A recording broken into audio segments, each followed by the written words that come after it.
Bien, buenos días con todo. De antemano, agradecerles por su tiempo. Hoy siendo 6 de septiembre,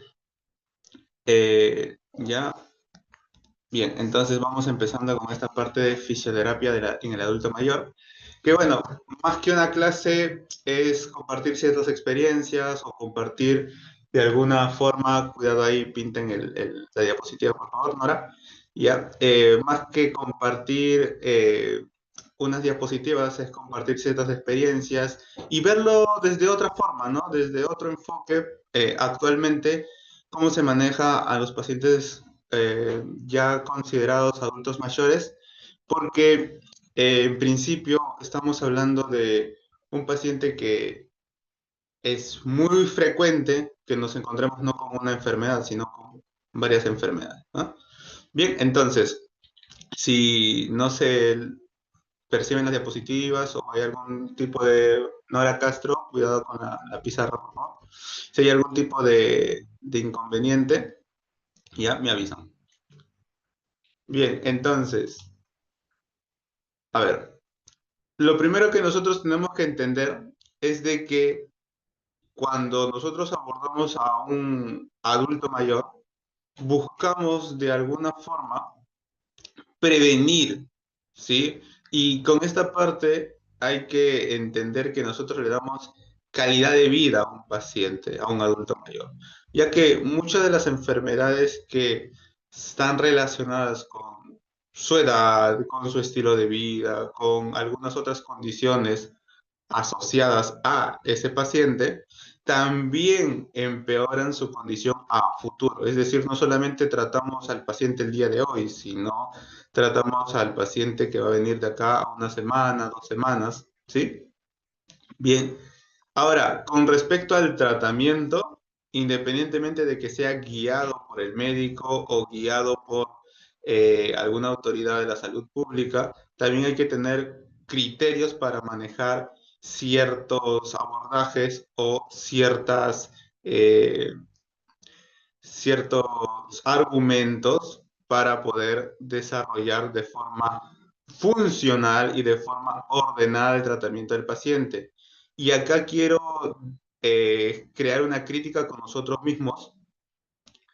eh, ya, básicamente es que nosotros con los pacientes, si bien es cierto, les ayudamos bastante y mejoramos su condición, hay que tener en cuenta que y preguntarnos siempre por qué hacemos lo que hacemos.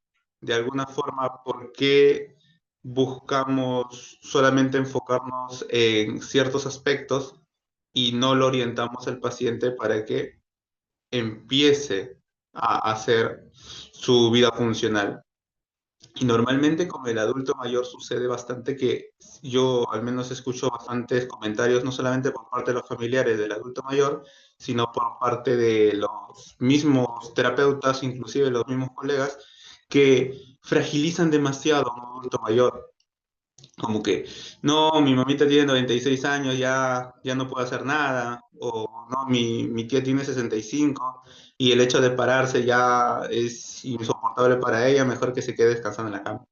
Entonces, hay ciertas ideas o ciertas conductas por parte del entorno que curiosamente lastiman de alguna forma la calidad de vida del paciente, ¿ya? Y con respecto a la estabilización, de las alteraciones musculoesqueléticas, es importante primero frenar para que éstas no sigan avanzando, ¿sí? Frenar de alguna forma, con estrategias que más adelante vamos a ver, frenarlas para que no impacten de forma negativa a ese futuro que nosotros estamos dirigiéndonos, ¿no?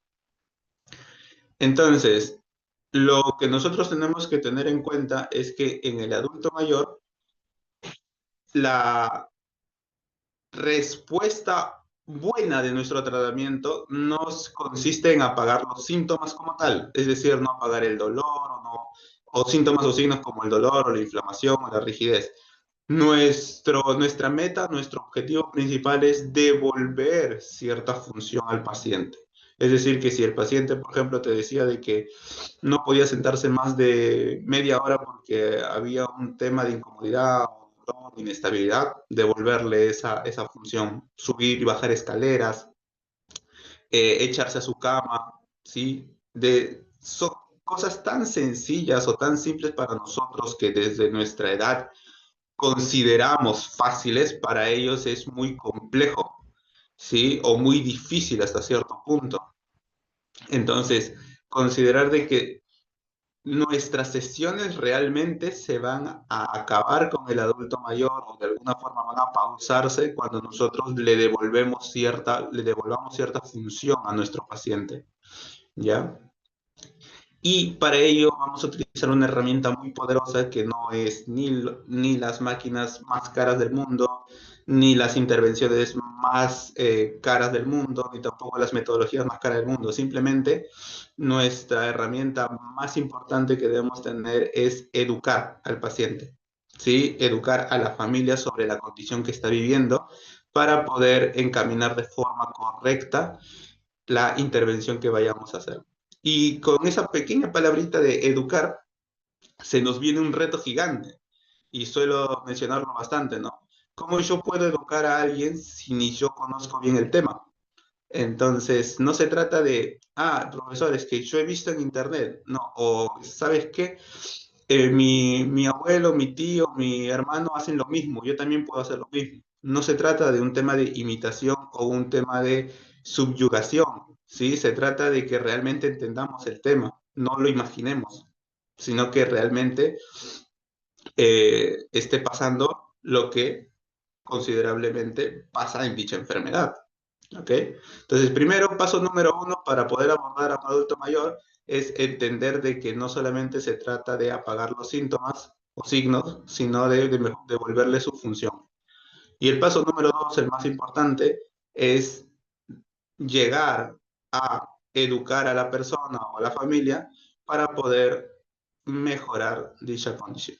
Bien, esas dos herramientas son importantísimas para abordar a cualquier paciente. Perfecto. Entonces, en la parte de fisioterapia del adulto mayor, somos parte de un equipo multidisciplinario y es que, claro, nosotros solos no somos suficientes para poder abordar todas las enfermedades que dan al adulto mayor, ¿no?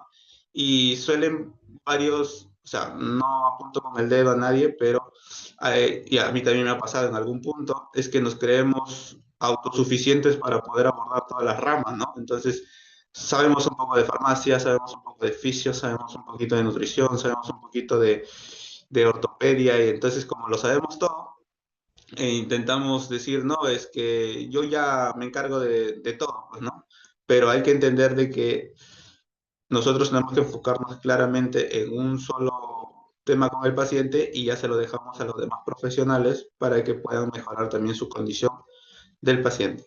Entonces, va a haber un equipo multidisciplinario conformado por el mismo médico, si la afección es de carácter traumatológica por el traumatólogo, el reumatólogo, de repente si es de carácter neurológico por el neurólogo, ¿sí? Estamos con la parte de fisioterapia, nutrición, también la parte farmacológica, ¿sí? O sea, van a entrar múltiples áreas para poder abordar las múltiples enfermedades que tiene ese adulto mayor, ¿no? Buscando siempre colaborar o mejorar.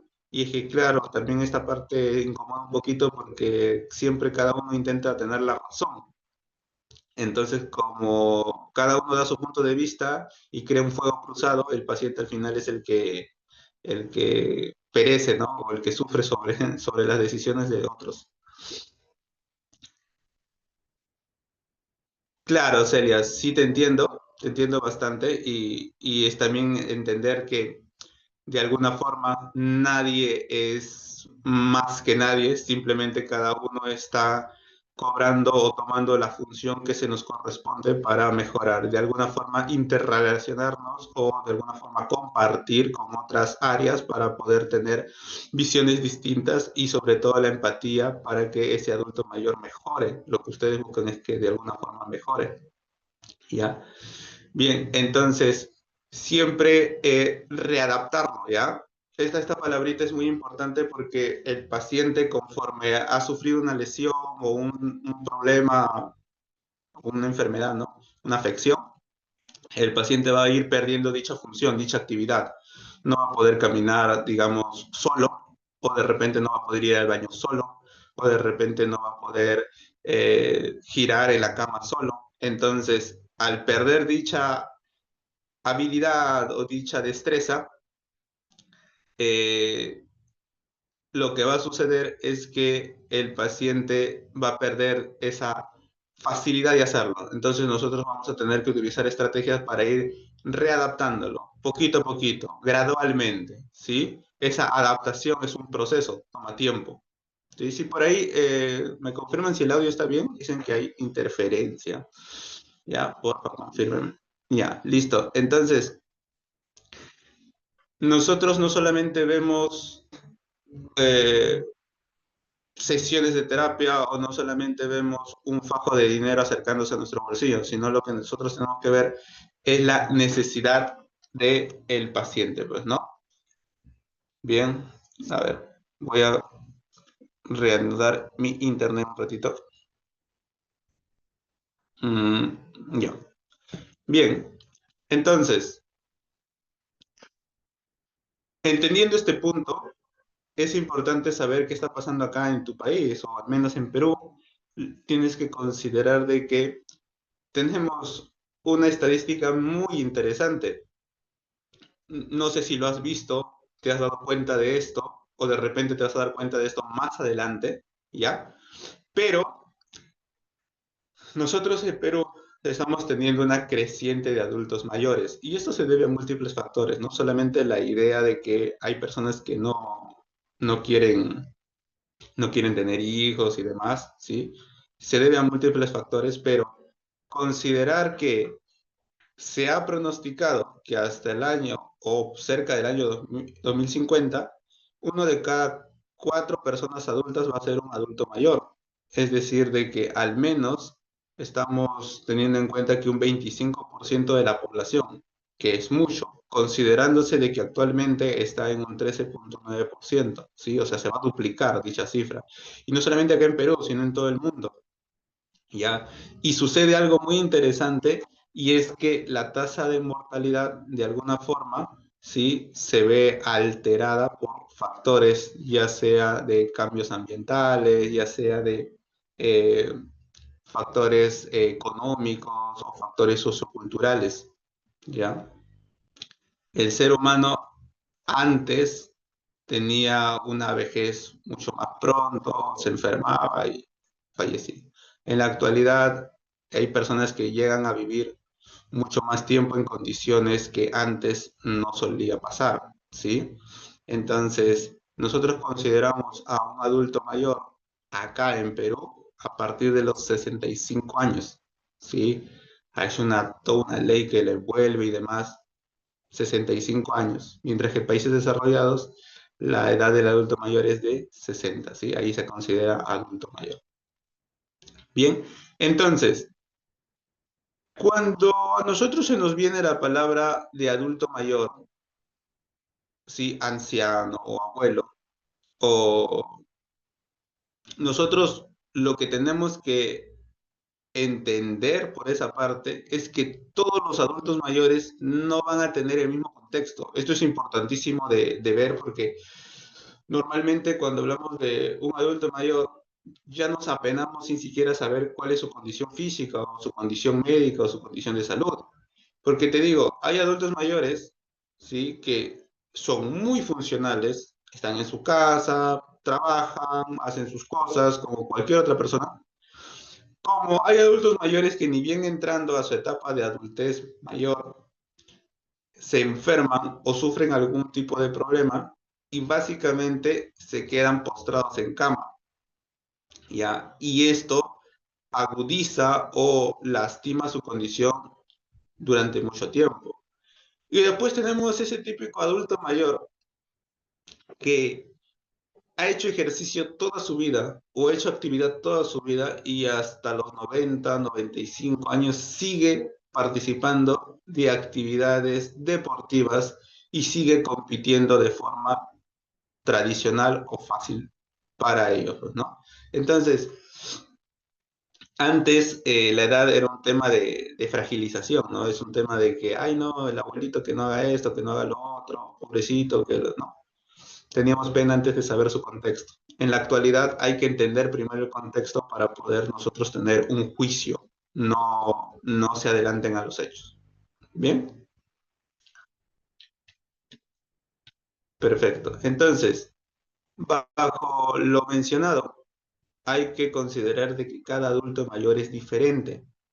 Independientemente de la parte contextual, también hay que entender su estado de salud, porque hay hábitos que una persona desde joven ha aumentado la probabilidad de que en su etapa de adulto mayor sufran mucho más, como también hay personas que de alguna forma han considerado una mejoría gradual desde jóvenes que se han cuidado y demás. Pero tenemos un caso muy relacionado acá en Perú que se explica ya en la actualidad muy bien y que antes te rompía la cabeza diciendo, pero ¿cómo él sí y cómo el otro no? Y mira, te pongo un ejemplo. No sé si ustedes habrán convivido o se habrán topado con esas personas que hacen mucha exigencia laboral, como pueden ser los cargadores o los estibadores, o como pueden ser los obreros, o como pueden ser personas que están haciendo demasiado peso. Toda su vida han hecho peso, ¿ah? Es como que dicen, ¿no? De carrera o de profesión, 30 años haciendo peso. Y normalmente nosotros nos cuestionamos y vemos su estilo de vida y son personas que comen mal, duermen mal, son personas promiscuas desde muy jóvenes, son personas que básicamente han alterado muchísimo su ritmo de vida y lo curioso es que están sanos, lo curioso es de que no se enferman con nada, ¿ya? Están con, es el típico adulto mayor, a ver, ¿cómo es? Y ahí le aumenté un poquito más. Ya, es el típico adulto mayor que ante el clima, no está haciendo frío y está sin polo. O de repente está en condiciones muy precarias o muy difíciles y él está como si nada, ¿no? Como si no le afectara el tiempo ni nada. Y acá voy a dar un mensaje y que lo voy a repetir al final del curso, y es que nosotros nos empecinamos de alguna forma o de alguna manera nos obsesionamos con crear riqueza, con tener al hombre perfecto, a la mujer perfecta, tener el trabajo perfecto o vivir en el lugar perfecto y nos olvidamos de que nuestro cuerpo es nuestra herramienta de hacer todo y nosotros tenemos que cuidar nuestro cuerpo. ¿Y qué sucede? De que ellos toda su vida han hecho carga, han cargado peso, han hecho esfuerzo, han creado masa muscular. Y si bien es cierto, en la actualidad se desesperan bastante por tener una buena vejez, asegurándose y demás, el mejor seguro que puedes tener en la actualidad es crear masa muscular, ¿ya? Pero masa muscular real, no con ayuda ni nada de eso, sino masa muscular que se esté adaptando al contexto de la, ¿no? Entonces, esas personas desayunan gaseosa con chacaca, o desayunan gaseosa con galletas, o desayunan, o almuerzan comida así de la calle, y en la noche están comiendo anticucho y rachi, o sea, se alimentan muy mal. Pero han creado tanta masa muscular o tanta fuerza que la persona, la misma masa muscular le protege demasiado. ¿Sí? A que pueda tener comorbilidades como la presión alta, o como la diabetes, o como temas de triglicéridos, o como temas de X temas. Ahorita vamos a hablar de tantas enfermedades que hay, ¿verdad? Pero crear masa muscular es uno de los bienes más preciados en la actualidad en cuestiones de salud. ¿Listo? Entonces, desde jóvenes y no tan jóvenes, ya si tú tienes 50 60 años o de repente estás bordeando los 70 tienes, te invito a de que inicies una vida un poquito más activa y empieces a empezar a cargar peso poquito a poquito, ¿sí? Empieza adaptando tu cuerpo, ¿ya? Pero eso te va a ayudar bastante. Bien, entonces, dentro de las intervenciones en la actualidad, muchas personas siguen abordando al modelo biomédico, siguen abogando al modelo biomédico, que el modelo biomédico, que es parte de la medicina, no, claro, existen, a ver, te explico. Como pasa que con los trabajadores hay un tema de adaptación. Ellos se adaptan a un estilo de vida, ¿sí? Y van creando masa muscular y las comorbilidades, me refiero a esas enfermedades clásicas que aparecen en la vida de adultos mayores, ya retrasan o disminuyen, ¿ya?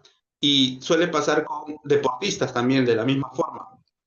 Ahora, obviamente, eso está o es indiferente o no está relacionado con el nivel de trabajo o el tipo de trabajo que tengan. ¿Ya? Porque hay trabajos que obviamente no le dan la garantía o no le dan de repente la facilidad de esa adaptación, ¿ya? Entonces hay que considerar, por eso hay que entender bien. Entonces, en el modelo biomédico, lo que interesa son los síntomas y signos, y en base a los síntomas y signos es más fuerte o más recurrente dicha patología. Por ejemplo, para que se entienda cómo va el modelo biomédico. Yo sin conocer al paciente, o sea, me mandan una placa radiográfica y yo veo hernia discales, veo de repente degenerada la columna, tiene un tema de artrosis, las vértebras están súper deformadas y demás, tiene un montón de problemas. Tú ves la conclusión de la radiografía como 25 lesiones, 20 lesiones, y tú te dejas la cabeza porque dices, ¿y cómo voy a abordar esto? ¿O qué voy a hacer? A ver, Nora Castro, se me escucha, por favor, porque dicen, no se escucha. A ver. Ya, ya. Sí, sí, sí se escucha, dice. A ver, Escucha, revisa su Chacho. internet. Sí se escucha. Sí se escucha bien. Ya, perfecto, perfecto. Bien, entonces, cuando ustedes ven la radiografía dicen, uy, no, 25 lesiones, 30 lesiones, pobrecita, estará tirada en la cama, ¿no? Y ya estará que al borde del dolor o del delirio, estará con fármacos y demás. Y tú hablas con la persona y dices, señor Juan o señora Marta, ¿cómo está? Yo estoy bien, estoy tranquila, no me duele el cuerpo, estoy haciendo mi comida, ¿sí? Entonces, no siempre los síntomas o signos representan que la patología sea grave o sea crónica o sea muy difícil de tratar. ¿Ya? Entonces, cuando nosotros tratamos a un paciente desde la fisioterapia, nosotros no tomamos el papel del médico, no reemplazamos el papel del médico. Nosotros lo que nos enfocamos en devolver la función. Y para devolver la función, el modelo que se usa es el modelo biopsicosocial, ¿ya? Que en la actualidad ha pegado muy fuerte o ha tenido muy buen impacto por el tema de ese abordaje o ese enfoque que mira a la persona como un todo, como un contexto amplio a entender, ¿ya? Ya, tengan cuidado con su micrófono, ahí se escucha un eco. ¿Ya? Entonces, si comparamos el modelo biomédico con el modelo biopsicosocial, en el modelo biomédico va a haber una relación entre la cantidad del daño y la intensidad de dolor. El clásico, uy, no, tengo artrosis grado 3, grado 2 y pucha, que el dolor es insoportable, ¿no? Mientras que en el modelo biopsicosocial entendemos que el dolor es multifactorial, es decir, que el dolor no solamente se debe a la estructura, sino a múltiples factores o múltiples rasgos clínicos que va a tener el paciente que nosotros vamos a poder tener o tenemos realmente que entender.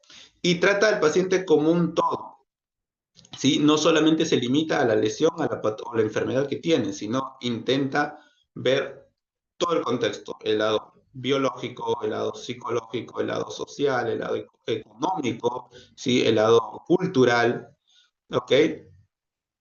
Bien, entonces, en el modelo biomédico el daño o el dolor está causado por una lesión y el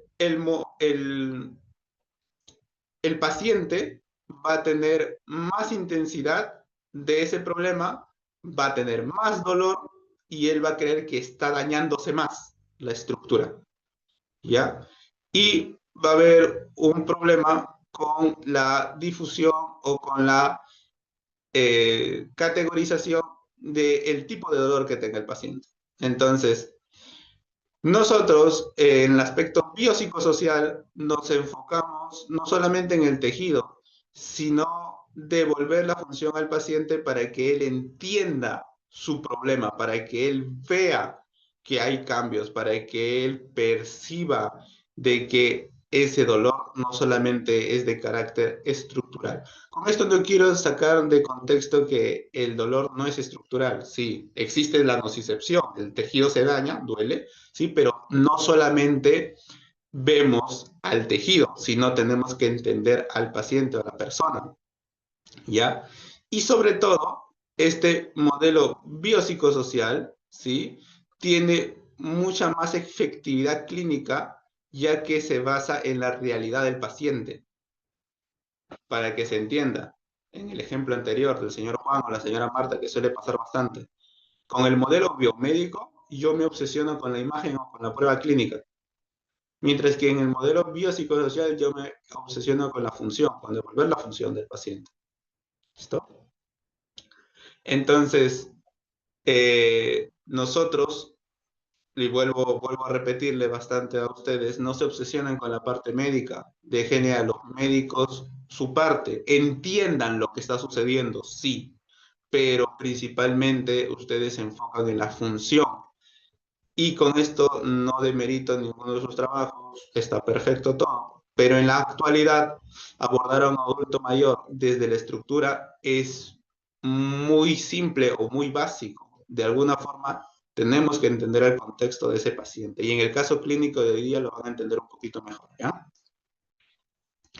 Bien, entonces, cuando tenemos un adulto mayor, vamos a tener múltiples comorbilidades, ¿sí? Hablamos de enfermedades no transmisibles o enfermedades que van a pasar por o van a suceder por malos hábitos o por malas conductas a nivel físico, social, psicológicos, emocionales, ¿sí? Pero ¿qué pasa?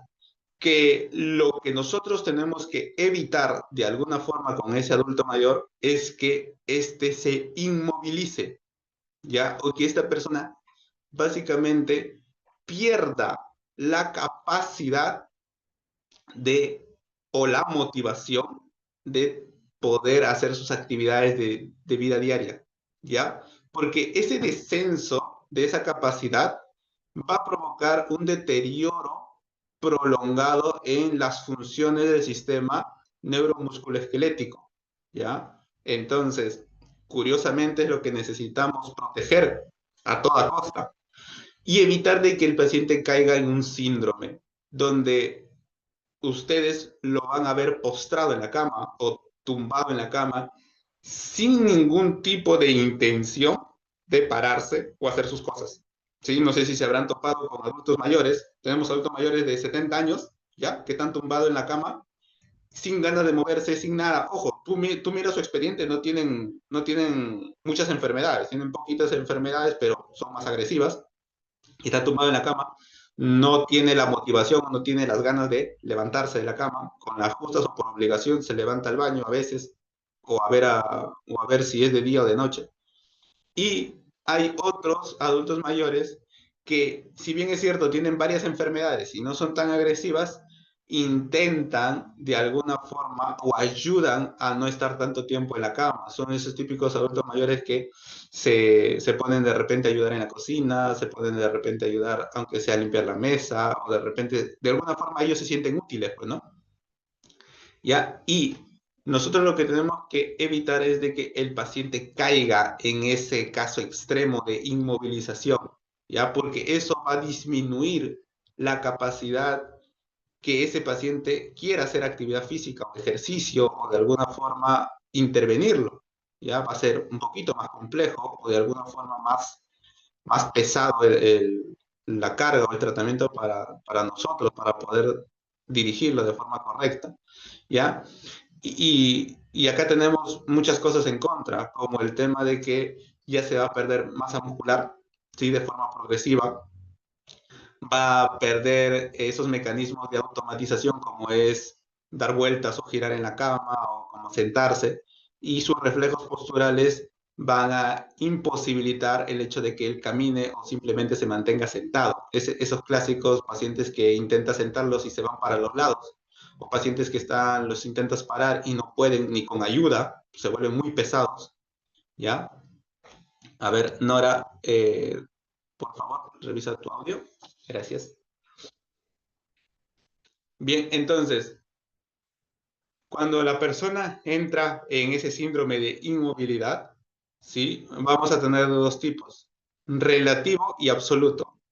En el relativo hay un porcentaje de que esta persona vuelva a ponerse de pie, ya sea con ayudas biomecánicas como andadores o bastones, y pueda mejorar su condición, ¿sí? Pueda adaptarse a esa independencia. Mientras que en la absoluta, posiblemente la persona se quede ahí mucho tiempo, ¿sí? En el caso de hospitalizaciones, puede quedarse 2 meses, un mes, 3 meses, 4 meses, hasta un año, ¿sí? Entonces, todo ese tiempo que se ha mantenido en la cama va a tener resultados negativos para la persona, ¿no? Bien, tenemos esos dos tipos de inmovilidad, ¿ok? Y acá sí me voy a detener un poquito, porque esas inmovilidades con el paciente, con el adulto mayor, con esa poca capacidad de poder desarrollar sus funciones, va a traer consigo ciertas razones de por qué está sucediendo eso, ¿sí? Entonces, por ejemplo, en pacientes con accidentes cerebrovascular, ¿ya? Con ese típico ACV. Un ACV en un adulto mayor, recordemos que ese ACV en las primeras semanas va a tener una etapa flácida, ¿sí? Esa etapa flácida donde el paciente pierde completamente la fuerza, el tono muscular disminuye muchísimo, que aproximadamente dura entre una semana a 15 días, dependiendo, ¿sí? Pero por ahí debe estar, donde el paciente está tumbado en la cama, está tirado completamente en la cama. Y después se inicia la fase espástica, que ya es posterior a la fase flácida, y ahí el paciente empieza, ¿no? Con su bracito en triple flexión, la miembro inferior en triple extensión, ¿no? Y si bien es cierto, estuvo un periodo echado en la cama, ¿ya? Conforme estaba en la etapa flácida, cuando inicie la fase espástica, va a poder incorporarse.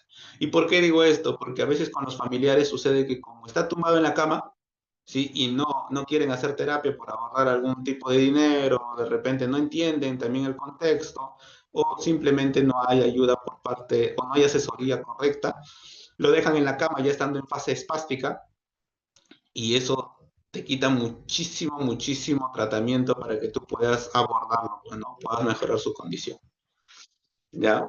Después, en pacientes que han sufrido una hospitalización por infección, las clásicas infecciones estomacales, cuando el paciente come, de repente es un adulto mayor que trabaja en ciertos lugares donde tiene que comer en la vía pública o de repente en comedores populares y algo le cayó mal, ¿sí? Son infecciones tan fuertes que obviamente son tratadas con suero y demás, pero lo mantienen días echado en la cama. Entonces, cuando ellos quieren volver a incorporarse, se sienten más torpes, se sienten más pesados o de alguna forma impacta de forma negativa, pues, ¿no?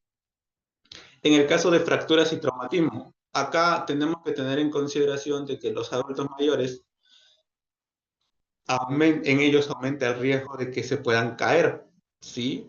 Entonces, puede pasar de que al momento que se caen, pues se fracturen o se rompan algún hueso. Principalmente suelen pasar bastante el tema de cadera, ¿ya? Fractura de cadera.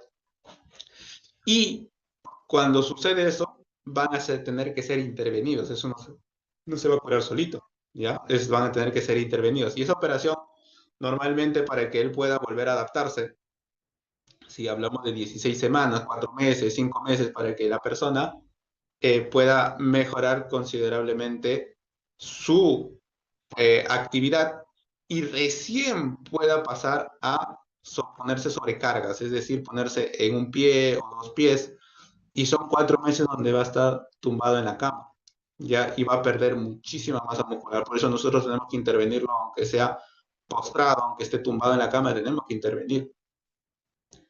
¿Ya? Cuando las personas tienen infartos agudos de miocardio, la misma lógica que en las infecciones, tienen que ser hospitalizados y a veces pueden estar en control durante un mes o 15 días. Hay algunos que solamente una semana, pero pierden movilidad, pierden capacidad. Una persona que está echada en su cama por más de 3 días ya empieza un deterioro considerable en la respuesta de fuerza, potencia y velocidad ya del movimiento. Cuando hay personas con diabetes que son amputados, ¿sí? Que le cortan un segmento o un miembro, también de la misma forma. Personas con trastorno de ánimo, como puede ser la depresión o como puede ser la ansiedad o de repente el estrés, a veces solamente se echan en la cama y ya se quedan ahí, o de repente, pues suele pasar bastante con ellos con la depresión, ¿ya? En el adulto mayor, el rasgo emocional por excelencia es la depresión, ya que ellos conviven con recuerdos del pasado y se aferran a recuerdos que ellos consideraban como su punto más álgido en la juventud, ¿no? Siempre te van a contar sobre el momento que se casaron, o el momento en que consiguieron por primera vez trabajo, o el momento en donde ellos empezaron una rutina o empezaron un proyecto, ¿sí? O sea, ese momento entre los 20 30 años. Entonces, como ellos viven pensando de que esa etapa era mucho mejor que la que están viviendo ahora, pues empiezan en un proceso de depresión, ¿sí? También suele pasar con la pérdida de seres queridos, que también entran en depresión, pérdida de repente por accidentes de hijos, de repente del esposo, la esposa, ¿sí? De hermanos, también, ¿ya? Acá hay un tema también muy interesante con el tema de osteoporosis, artrosis y sarcopenia. Y esto sí es muy médico, muy de doctor. Y es que a ustedes también le van a decir bastante, y era mucho antes de pandemia, se solía escuchar bastante de que la persona con osteoporosis, con artrosis o sarcopenia, la mejor cura era mandarlo a su cama a descansar. Ya, o sea, reposo absoluto, decía el médico, ¿no? Sí puedes levantarte, pero ahí, ¿no? Pero en la actualidad, nada que ver, ¿sí? El hecho de tener osteoporosis o artrosis o sarcopenia, llevarlo a la cama es el peor error que existe, ¿sí? Para ese tipo de pacientes volvemos a la diapositiva número 2, que es adaptar al paciente a cargas, ¿sí? Porque al final de cuentas, el hueso va a necesitar del músculo para poder mineralizarse o poder mejorar la llegada de calcio. En la artrosis vas a necesitar de ese músculo, curiosamente, para que bombee oxígeno y sangre a las estructuras cercanas y lleguen los nutrientes que se necesiten. Sí, aparte de la movilidad y de la lubricación del líquido sinovial. Y en la sarcopenia, que es la disminución de ese músculo por la edad, también vas a necesitar. Entonces, tú de alguna forma tienes que incentivar a este tipo de pacientes con causas de inmovilidad relativas a que recuperen su confianza en moverse o recuperen de alguna forma su capacidad, ¿no? Ahora, en quienes consideramos de que ya se vuelve muchísimo más complejo el tema, o en quienes consideramos de que sí, ya pues no es muy difícil poder abordarlo, en pacientes con osteoartritis degenerativa. ¿Qué quiere decir? De que están pasando por una artritis reumatoide, y esa artritis reumatoide ha deteriorado a tal punto las articulaciones y ha colapsado de muchas formas la estructura, que se ha empezado a degenerar y deteriorar. Se ha perdido completamente la movilidad, y con esto también se está perdiendo completamente la fuerza y también completamente la estructura. Entonces, en ellos, rescatar todo lo que se pueda, porque por lo general te piden ayuda ya cuando está muy avanzado el problema, no al principio, ¿sí? Pero en ellos, por lo general, van a estar tumbados en cama, ¿ya? Pacientes con obesidad mórbida y pacientes superiores a los 150 kilos, 120 kilos, ¿sí? Que también son muy complejos de poder abordar. Pacientes con demencia, acordémonos de que parte del Alzheimer, cuando ya está en etapas crónicas, al adulto mayor lo suelen, los familiares mismos, ¿ah? Ni siquiera es una intervención médica ni nada, los familiares mismos lo encierran en su cuarto, ¿sí? Porque saben que si de alguna manera se abre esa puerta, el, el paciente puede salir de la casa y se pierde, ¿ya? Pacientes con exceso de sedentarismo, que son personas que el, el paciente se aísla básicamente en su televisión y quiere quedar echado todo el día o sentado todo el día, ¿ya? Pacientes con enfermedad de Parkinson, ya en su etapa ya muy degenerativa, muy avanzada, tienden a ser tumbados en la silla o en la cama, no se pueden mover sin ayuda. Pacientes con trastornos visuales, los familiares mismos te lo van a decir, es preferible que se quede en la cama a que esté caminando y se tropiece y se caiga y se fracture y peor, ¿ya? Pacientes con cáncer, siempre en estadios terminales, ¿no? Pacientes que ya están con la morfina y demás. Y pacientes con EPOC, que es la enfermedad pulmonar obstructiva crónica, o pacientes con alguna alteración respiratoria que les impida poder hacer algún tipo de movimiento porque se fatigan y sienten que se ahogan, ¿ya? Bien, entonces, considerar de que para ellos nosotros vamos a tener un pequeño sistema de evaluación, ¿sí? Que es importante mencionar o importante considerar con el adulto. ¿Ya? Entonces, número uno, el tiempo y el tipo de evolución de la inmovilización. Entonces, no es lo mismo un tiempo de un mes que esté inmovilizado con un tiempo de 6 meses o un año. Va a depender mucho. Y el tipo de evolución relacionado a cómo ha ido degenerando poco a poco ciertas funciones o ciertas actividades. El impacto en la realización de actividad de vida diaria, y es que responde a una sencilla pregunta: ¿qué puedes hacer o qué ya no puedes hacer? ¿Sí? Entonces, ahí considerar si la persona se le hace difícil de repente ponerse sus zapatos, que es habitual, abotonarse la camisa, ¿sí? Colocarse una corbata, una correa, de repente si es hombre, si es mujer, ponerse el brasier solo o sola, si es cambiarse solo o sola, si de repente el tema de bañarse, ¿ya? ¿Qué le ha afectado? Comer, esas consideraciones, ¿ya? Las condiciones clínicas que contribuyen a su inmovilidad, es decir, qué enfermedad le está provocando dicha inmovilidad, y si se habla de un tema absoluto o relativo, qué fármacos se está utilizando. Hay muchas personas que para los antidepresivos, sí, se toman sedantes, entonces está tumbado, dormido todo el día. Factores de riesgo con respecto a las actividades. A ver, cuiden su micrófono.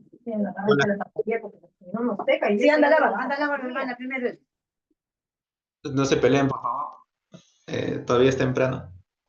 Bien, entonces, con respecto a las comorbilidades, el tema de la obesidad, el tema de la presión alta, el tema de repente de alguna enfermedad neurodegenerativa, ¿sí?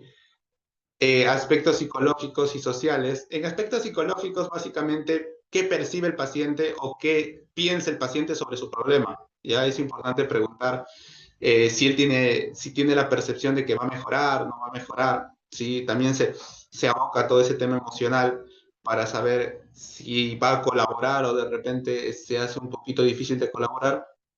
Y hay un tema de compatibilidad, pues, ¿no? De conversar con el paciente para ver ciertos aspectos psicológicos. Y con respecto al tema social, ¿con qué familiares vive, pues, no? Puede vivir solamente con la esposa, los hijos viven en el segundo piso, él vive en el segundo piso y los hijos en el primer piso, ¿sí? Y con el tema ambiental, el recurso más importante es la estructura donde vive. Bueno, no es lo mismo la mejoría de un adulto mayor que está en un centro de beneficio público, como son los INAVIF, que un adulto mayor que está en su casa, como un adulto mayor que tiene su casa de repente en avenida en cerro, o de repente tiene un terreno, ¿sí? A medio construir, o sea, el ambiente impacta considerablemente en donde se intervenga a dicho adulto mayor. Bien, ya, ahí vamos a pasar a la evaluación con el adulto mayor, ¿ya? Pero allá, me indican que a las 11 van a dar como una especie de anuncio, ¿ya? Y de ahí continuamos con la clase, ¿ya? Igual, hasta esta parte considerar bastante del tema que el adulto mayor, centrarnos en esta idea ya, sencillísima. El adulto mayor, cada adulto mayor es independiente y es único en el tratamiento. La enfermedad no determina cómo lo voy a tratar, ¿sí? Importante también entender de que este adulto mayor no debe caer en la inmovilización, no puede. De alguna forma tenemos que mejorar su condición para que no esté tirado en la cama, tumbado en la cama, sino que de alguna forma se sienta útil o activo físicamente. Y súper importante es entender a las enfermedades para poder dar mejor nuestro enfoque o nuestro punto de vista. ¿Listo? Bien, ahí los dejo brevemente, se lo voy a pasar para que les conversen.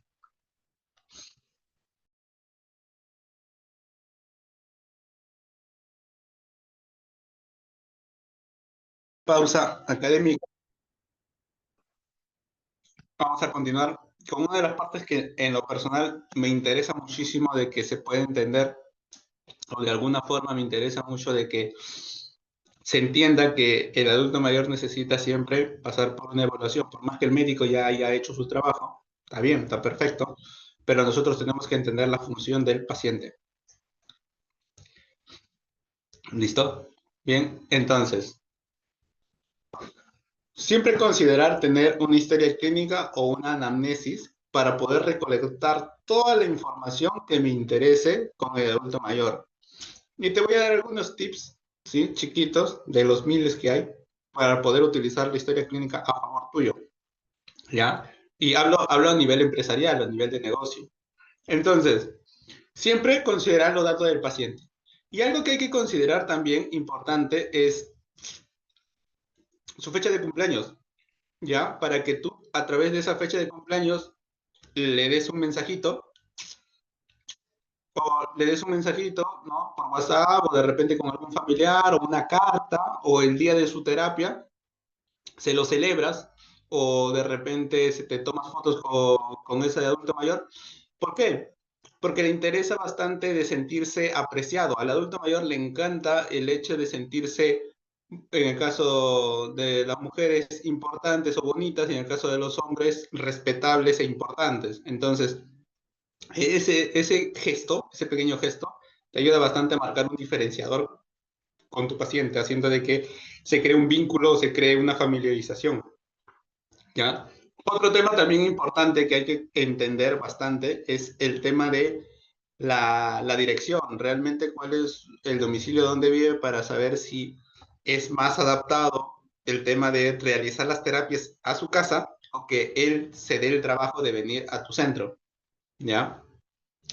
Y aunque parezca un poco loco y un poco ahí, un poco rarito de por medio, pero a mí me ayuda bastante a crear algún tipo de conexión con el paciente, está el tema de su religión o el tema de sus hobbies o gustos. Entonces, en base a eso, yo puedo conversar con el paciente con previo estudio, ¿sí? Yo ya entiendo quién es el paciente y qué le gusta o de qué le gusta hablar, y voy adaptando el contexto a sus gustos. Entonces el paciente de alguna forma ya no percibe que está haciendo ejercicio, sino lo que percibe es de que lo entiendes de alguna forma, ¿sí? Siempre controlar las sesiones, las fechas y también entender de que esa persona tiene que pasar por una exploración física, como es la talla, el peso, el índice de masa corporal y si tiene una u otra disfunción durante la movilidad. El motivo de consulta, y el motivo de consulta no se relaciona mucho con la patología en sí, sino la necesidad del paciente, ¿ya? Su motivo de consulta del paciente. Para eso tienes que escucharlo y que te esté diciendo, ¿no? Y con respecto a los tratamientos previos en relación a su motivo de consulta. Pues, por ejemplo, si se trata de un tema de artrosis de rodilla, típico paciente que te va a decir que tiene dolor de rodilla y no puede doblar, por ejemplo, la rodilla derecha, su mano, ¿no? ¿Y qué ha hecho para mejorar su problema? Capaz te dice, no, es que me he puesto un ungüento, me he puesto una crema y no me ha ido bien. O de repente te dice, no, es que me hicieron hidroterapia y me fue muy bien. Y de repente te puede decir, no, es que me infiltré. O no, es que me coloqué ozono o plaquetas. O de repente eh, me pusieron una resina o me pusieron un emplasto. O sea, ahí te va a estar describiendo qué ha hecho para solucionar su problema, pues, ¿no? El tema de antecedentes patológicos para considerar si ese paciente ha tenido alguna cardiopatía o tiene alguna cardiopatía, tiene un tema de diabetes, hipertensión arterial, las comorbilidades clásicas de un adulto mayor, ¿sí? Si se ha caído o tiene algún tipo de operación. También esto es importantísimo considerar y que muy pocos se dan el tiempo para hacerlo y no es que no lo hagan a veces por falta de conocimiento. Algunos sí saben, lo que no les da es el tiempo. A veces sienten que es mucho tiempo, pero créeme de que le estás ahorrando bastante. Y te voy a mencionar algo interesante en este aspecto y es que necesitas saber tomar signos vitales. Todas las ramas de salud necesitan tomar signos vitales y en adulto mayor mucho más, ya que normalmente dentro de fisioterapia la herramienta que más se utiliza es el ejercicio. Entonces, involucrar al ejercicio a una persona que está con la temperatura alta o está con la hipertensión o tiene un proceso de aumento de presión arterial, ¿no? Es crítico para el paciente porque se te puede quedar ahí desmayado, se te puede quedar echado en la camilla y ya no se levanta, ¿sí? Puede sufrir algún tipo de problema. Entonces tú te asustas y se complica todo el tema, ¿no? ¿Ya? Entonces, siempre en ellos medir de alguna forma su ritmo, su pulso, ¿sí? Su respiración, temperatura y presión arterial, ¿ya? Esos son los clásicos. Ahí por uno que otro que tiene su oxímetro, que también puede utilizarlo, no se incluye como signo vital, pero también sirve bastante para ver la saturación de oxígeno. ¿Listo? Y también escalas que nos permitan entender cómo está su postura, cómo o qué pruebas funcionales voy a utilizar con él, el grado de sensibilidad, cómo está su orientación, la marcha y cuánto tiempo tiene con su dolor. Medir también su dolor.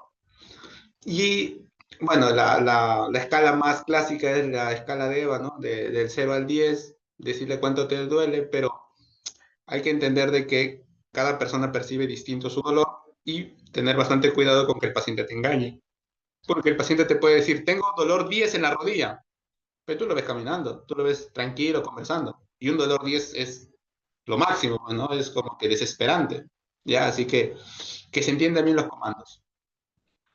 Después, esta parte es importantísimo y responde bastante al motivo de consulta y cuáles son los objetivos con tu paciente. Todo tratamiento responde a un objetivo, ojo, y reducir el dolor es un objetivo que si bien es cierto es factible, pero es muy a corto plazo, ¿sí? Dolor lo puedes reducir en la primera, segunda sesión, pero buscar la independencia o mejorar la marcha o mejorar su actividad como tal, necesita de un tiempo, entonces tienes que tener una dirección, ¿ya? Si la terapia no tiene un objetivo, estamos por otro lado, ¿ok? Bien, entonces, aspectos que debo valorar en la anamnesis. El aspecto conductual. ¿Colabora? No colabora. Así de sencillo. Es decir, ¿entiende lo que está sucediendo o simplemente es como un niñito que se pone rencilloso de que no quiere avanzar o no quiere hacer la tarea? ¿Ya? ¿Cómo está el aspecto social? ¿Se relaciona con su entorno o es el típico adulto mayor que se aísla?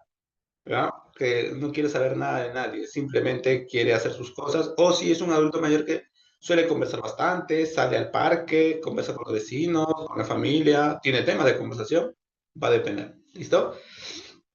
Aspectos clínicos. Básicamente está relacionado con la enfermedad y está relacionado con las comorbilidades. El aspecto cognitivo. Te razona, te comprende, entiende los comandos. Ojo, no un tema auditivo, es un tema realmente, sí, entiende. Y principalmente considerar con pacientes neurológicos, ¿ya? O neurodegenerativos, tener bastante consideración. Obviamente para cada uno de estos hay escalas, así que no se trata solamente de preguntarle, se trata de entender mediante fichas si realmente está teniendo ese problema o no.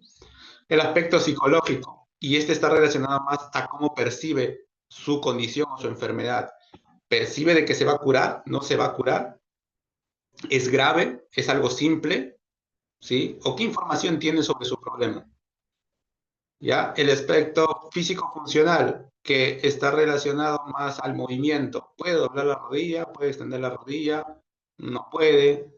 ¿Puede flexionar la cadera? ¿Puede extender la cadera? No puede. Considerar los movimientos principalmente ahí. Los aspectos nutricionales. ¿Se alimenta de forma correcta? ¿Tiene una medición nutricional el protocolo de desayuno, almuerzo y cena? ¿Sí? O simplemente está que come lo que puede. Arroz con lenteja todos los días. Va a depender, ¿ya? El aspecto emocional, ¿sí? Y eso está igual relacionado con lo social y con lo psicológico.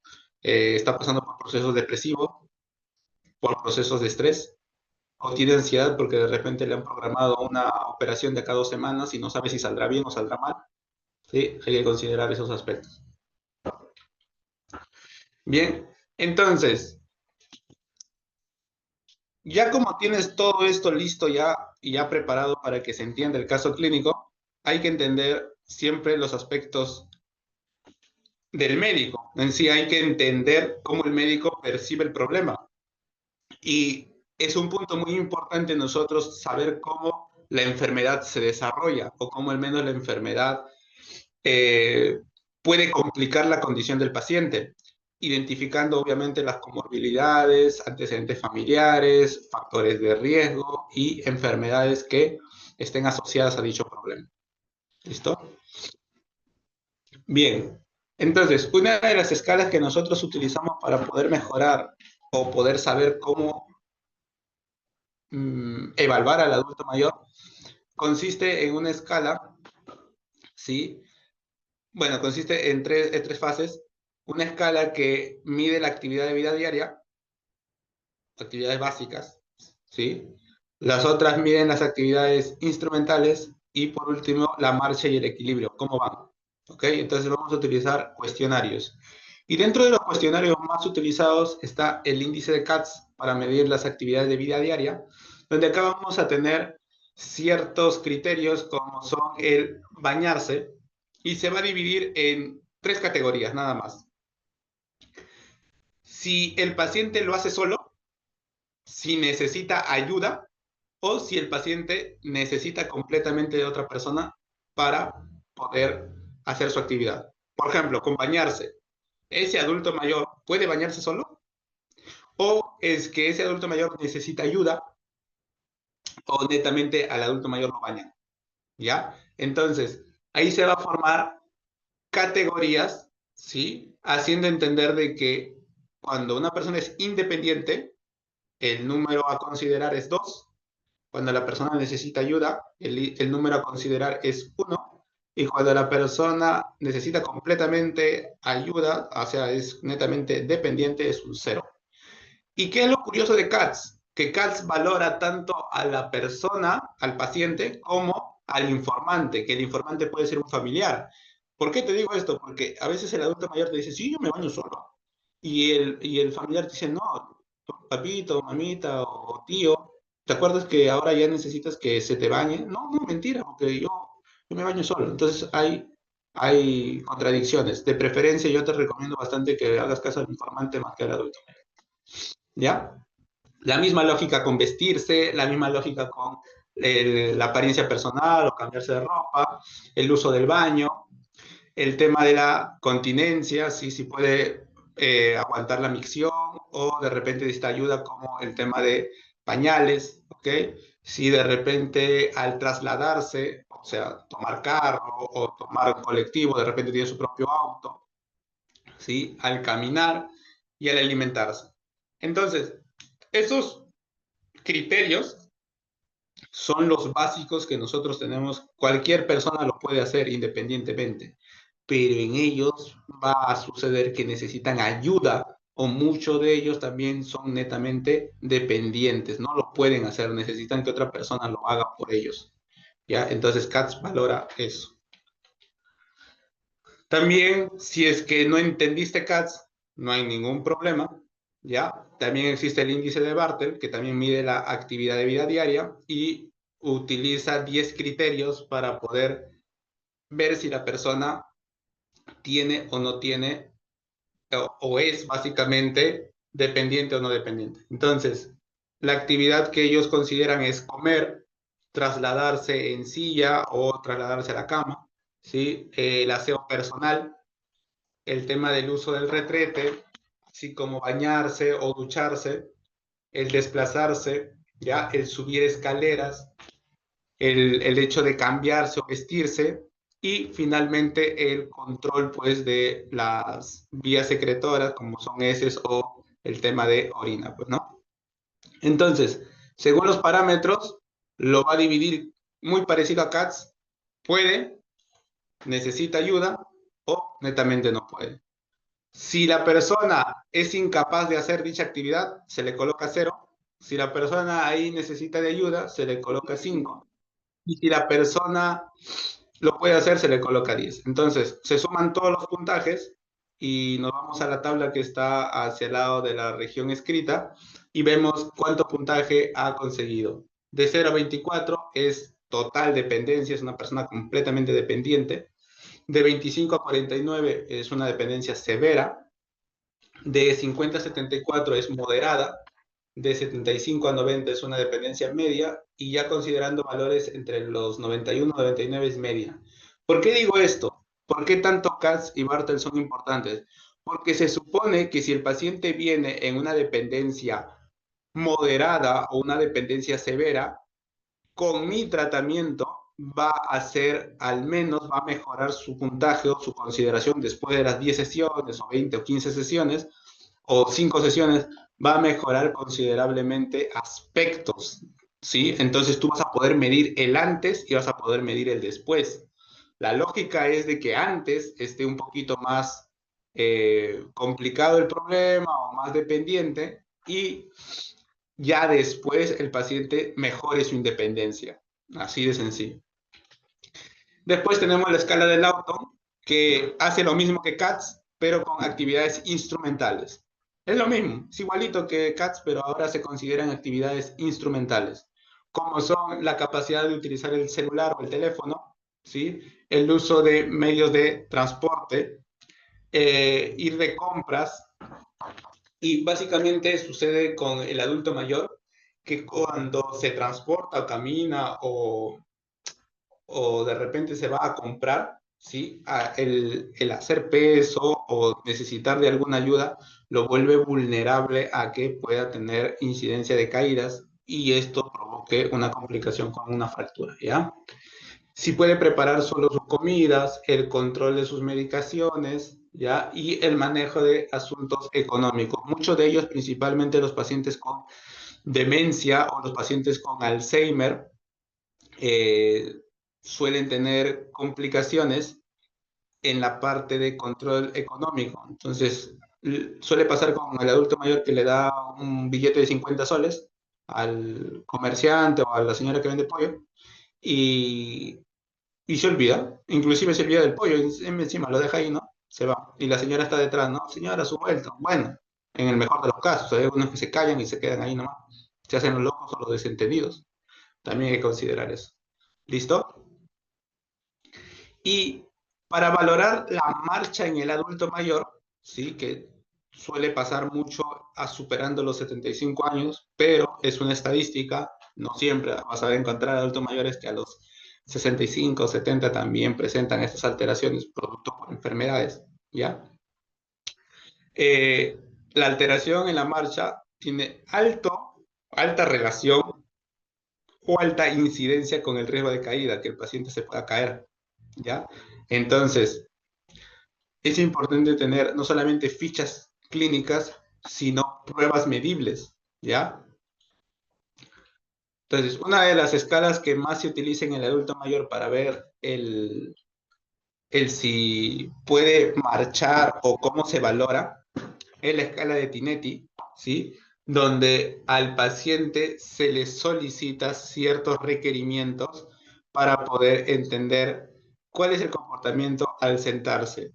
Y al sentarse, básicamente, lo que está midiendo es la fuerza excéntrica de los músculos extensores de cadera, como son glúteo mayor, y esa capacidad de los cuádriceps para frenar la flexión de rodilla, ¿ya? Frenar, no digo que lo va a hacer, lo frena. ¿Ya? Entonces, si esa persona tiene equilibrio para sentarse, si esa persona al levantarse necesita de ayuda o no, ¿sí? Es el típico adulto mayor que, por ejemplo, al levantarse, pone las manos sobre sus rodillas y se pone en pie. Ahí hay un problema porque nosotros naturalmente nos ponemos de pie sin necesidad de colocar nuestras manos en las rodillas, ¿ya? Y hay algunas personas que tú has visto que se colocan de pie y pierden la estabilidad, ¿sí? Como si bailaran un poquito y después se estabilizan. También medimos eso para ver el control del movimiento del paciente, si tiene equilibrio o no. Es importantísimo durante la marcha. De pie, ¿qué valoramos? De que esa persona pueda estar tanto estable en dos pies como también pueda estar estable en un solo pie. Y acá te doy un dato importantísimo. El ser humano hasta los 40 años tiene la obligación de tener la capacidad de estar en un solo pie durante 40 segundos. ¿Sí? Si tú no puedes estar en un solo pie durante 40 segundos y eres menor de 40 años, hay un tema que tienes que considerar, ¿ya? Por el lado contrario, pasando los 40 años para adelante, hasta los 70, el ser humano tiene que tener la capacidad de mantenerse en un solo pie durante 10 segundos, ¿ya? Sin hacer esto del avioncito ni nada, sino así nomás tranquilo. Entonces, eso te permite medir la capacidad de equilibrio que tiene tu cuerpo, ¿ok? ¿Ya? Y en esta parte nosotros medimos el paso. Si el paso del lado derecho avanza más que del lado izquierdo, si de repente levanta la pierna para poder hacer el siguiente paso, o no levanta la pierna. Sí, también consideramos si esa persona puede caminar en forma tándem, que es un pie delante del otro sin perder el equilibrio, ¿ya? Entonces, todo eso nos va a permitir tener datos, información y criterios para poder evaluar al adulto mayor, ¿no? ¿Ya? Ahora, con respecto a la marcha, nosotros valoramos el inicio de la marcha o el inicio de caminar. Y muchos de los adultos mayores suele pasar bastante con ellos que cuando tú le dices al señor Juan, a la señora María, a la señora Marta, camina, se dan un tiempo para empezar, aproximadamente son 3, 4 segundos y empiezan lentamente con desconfianza y avanzan poquito a poquito. ¿Ya? Si eso sucede, nosotros tenemos un rasgo ahí difícil, ¿sí? Aprox se sigue categorizando igual que Bartley y que Katz, T0, si no puede, uno, si necesita ayuda, y dos, si es que lo puede hacer, ¿no? Y básicamente también vemos si puede manejar la trayectoria, es decir, si el adulto mayor al caminar camina derecho o si se está yendo hacia el lado contrario o se está desviando en la caminata, que también suele pasar bastante, ¿sí? Si pierde el paso, es decir, que está caminando cierta trayectoria, un metro, metro y medio, y se detiene. Y vuelve otra vez a empezar a caminar, ¿ya? Entonces eso también hay que considerar. Y si el paciente puede dar vuelta como tal en su propio sitio o necesita caminar para dar vuelta, también lo consideramos. Y al final, cuando ya ese paciente se perciban esa información, solo si es objetivo y solo si es viable, se le pide de que camine sobre obstáculos para que para ver la respuesta de esa persona a ciertos objetos que pueden estar en el entorno. Puede estar, por ejemplo, se representa el contexto del adulto mayor en su cuarto o en un cuarto ajeno donde de repente existan cosas en el piso, como pueden ser zapatos o pantuflas, o de repente un cepillo o un peine que se cayó de repente, ¿no? Entonces, para saber qué hace ante esas situaciones, levanta el pie, lo arrastra, ¿sí?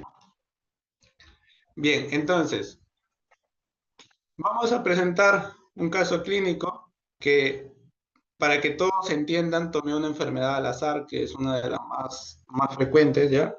Que es un tema de artrosis.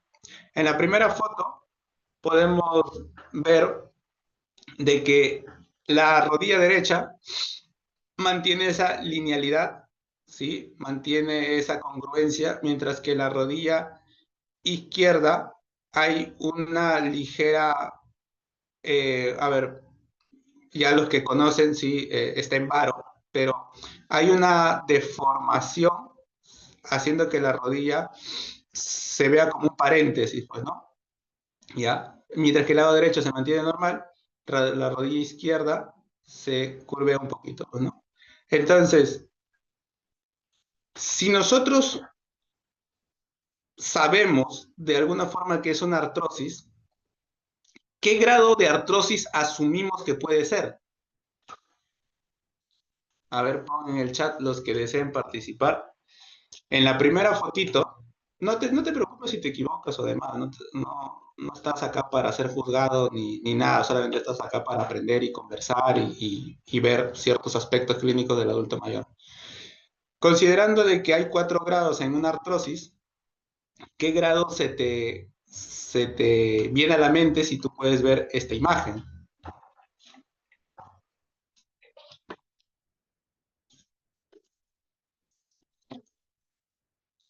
Entonces, uno de los principales objetivos, claro, pero vayamos al grado. El paciente estará en un grado de gonartrosis, de rodilla, o, simplemente se representa así. Va, por ahí Diana dijo 3. Ya, entonces, para poder yo determinar el grado de artrosis de una persona, primero tengo que saber cómo se comporta cada grado, pues, ¿no? Cómo, de alguna forma, la enfermedad se representa con la persona. Bien, entonces, en el grado 1, para que se entienda, en el grado 1, la persona solamente ha percibido una disminución del espacio articular, aprox entre un 25 a un 30% del espacio articular, es decir, se achica, ¿ok? En el grado 2 ya supera el 50% de ese espacio articular y empieza a existir las primeras laceraciones o los primeros daños en el cartílago articular. Y bien, gracias a los que participaron. Y en el grado 3, ¿sí? Que curiosamente corresponde con este paciente, nosotros nos damos cuenta porque en el grado 3 empieza la deformación, ¿sí? Ya existe la deformación del segmento y la creación del panus, que quiere decir de que se va a crear un fibrocartílago o una suerte de tejido que va a empezar a rodear la zona para fijarla así, deformada como está. ¿Ya? Entonces, y en el grado 4 pues ya existe completa deformación, el panus ya se vuelve muchísimo más rígido y ya se empieza a fusionar la articulación, es decir, ya pierde completamente el rango articular. ¿Ya? ¿Por qué decimos que grado 3? Porque si bien es cierto, existe la deformación, la persona puede mover, puede moverse todavía, puede hacer flexión y extensión, limitada, pero puede hacer. Entonces, ¿qué hacemos con un adulto mayor en estas condiciones? No se te puede ocurrir enderezar la rodilla, porque acuérdate de que esa rodilla está pasando por un proceso degenerativo. Por más que tú le tuerzas la rodilla o le endereces a la fuerza, esa rodilla al día siguiente, aparte de que estar inflamada y doliéndole más, el paciente está pasando por un proceso. No va a suceder de la noche a la mañana su mejoría. ¿Ya? Es mejorar muchísimo su condición. Entonces, cuando nosotros abordamos este tipo de pacientes, lo primero que hacemos es entender el contexto del paciente. ¿Sí? Lo primerito que hacemos es entender el contexto del paciente. Entonces, mínimo, preguntarle su nombre, ¿no? Ella es la señora María. ah, Me reservo apellidos porque no se debe identificar esa parte pública, ¿ya? Pero, si paciente María, ¿ya? Ella tiene 74 años, ¿ok? Es comerciante de todo, casi toda su vida ha sido comerciante, o sea, vende chifles en el mercado, ¿ya? Vende golosinas, esas cosas. Y dentro de la parte un poquito psicosocial, y acá este dato es muy interesante que ustedes sepan, cuando yo conversaba con ella, tiene un problema auditivo, ¿ya? Por un accidente en el oído derecho, pero comprende muy bien y razona muy bien y te llega a escuchar. Realmente hay que hablarle un poquito fuerte, pero lo curioso con ella es de que ella ya ha recibido terapia, ¿sí? Ese grado 3 que tiene ahorita no es actualmente. Este grado 3 ya lo ha llevado tiempo. Ha pasado obviamente por el grado 1, el grado 2, o sea, ha pasado por un proceso que ella indica que más o menos en el 2020 empezó todo el problema. Ha llevado terapia y ella cuenta, en el seguro obviamente, y ella cuenta de que en las terapias la echaban, le ponían su compresa caliente, su compresa fría, su magneto, le ponían corriente y para su casa. ¿Ya? Entonces, ella ha estado así aprox 4 meses, lo dejó por temas de disposición o por temas de distancia y volvió a los 3 meses a repetir el mismo protocolo. Entonces, ¿qué pasa? Que ella ya ha tenido una experiencia negativa con eso porque no siente que le funciona o no siente que le sirve, ¿ya? Y nosotros nos saltamos toda esa parte de trabajar en la camilla algo y nos fuimos poco a poco adaptando obviamente al paciente a la actividad física, que es lo que casi no hacía ella, ¿ok? Entonces, lo primero que en esto estamos hablando de una sesión, ya no estamos hablando de un tratamiento completo porque cada sesión es diferente, no voy a repetir la misma sesión siempre, cada sesión responde a un objetivo, ¿listo? Y es diferente. ¿Ya terminó? Entonces,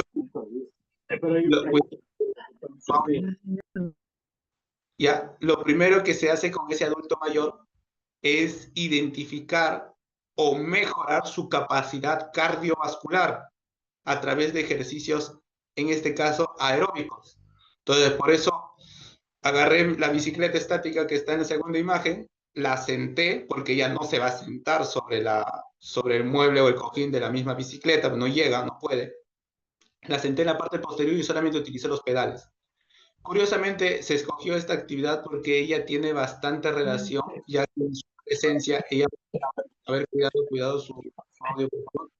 Ella tiene bastante relación, le gusta bastante manejar bicicleta, en su juventud le ha encantado, entonces se identificó esa actividad y la utilizamos a favor. Aparte de que mejoramos su capacidad cardiovascular, ¿sí? Mejoramos su movilidad de rodilla, ya quemamos dos ejercicios o dos objetivos en el primer momento.